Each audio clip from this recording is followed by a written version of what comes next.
I'm proud to present Beef Kulma. This is a fusion of kare-kare and caldereta. Makwento ko lang ho kasi my yaya used to experiment, kaya ako nahilig sa pagluluto. And this dish also reminds me of our happy times living in Mindanao.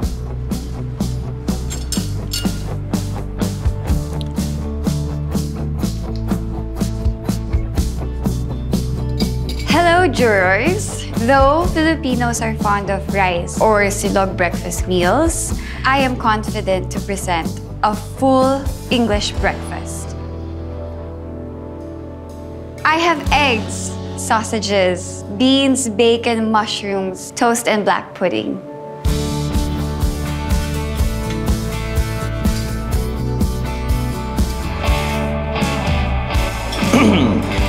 Miss Carol Murphy, piece of advice lang Hindi pa naman ako nakakapunta ng UK, pero hindi ba kilala ang British cuisine sa pagiging bland?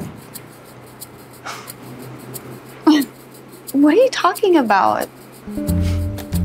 I mean, tignan mo naman yung dish na pinresent mo. Parang mga pinrito mo lang, parang nakuha mo lang siya ref at nagbukas ng pakete ng pork and beans. Tapos pinresent mo sa Cookfest. Alam mo, if I were you, I will still pursue a course in travel and hospitality. Pero I will definitely stay out of the kitchen. Alam mo kung bakit? Hindi lang kasi cooking skills yung kailangan mo Kailangan mo rin ng creativity.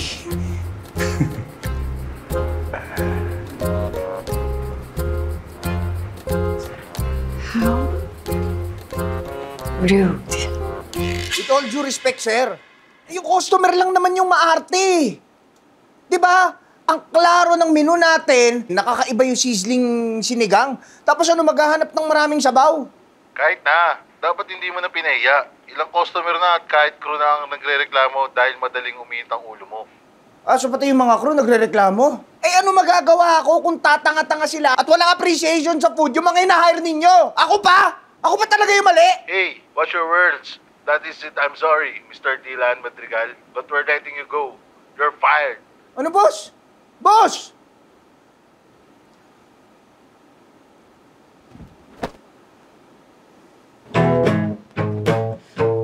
Kuya, 3 buwan mo na hindi nababayaran yung bill mo Oo nga Tapos ngayon, natanggal pa ako sa trabaho. Ewan ko ba? Sabi niya, mainitin daw masyado ulo ko. Kasalanan ko ba kung... Tatanga-tanga yung mga customer, pati yung mga katrabaho mo. Ano, tama? Oo.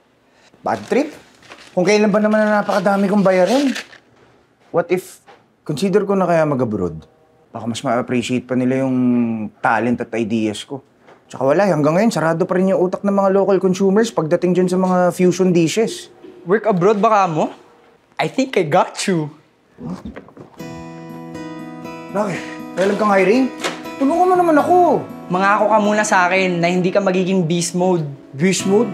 Ako? Hindi naman ako ganun Huwag mo sabihin yun. Basta, iwan mo ako. Sige na. Motor ko hindi ko pa tapos bayaran.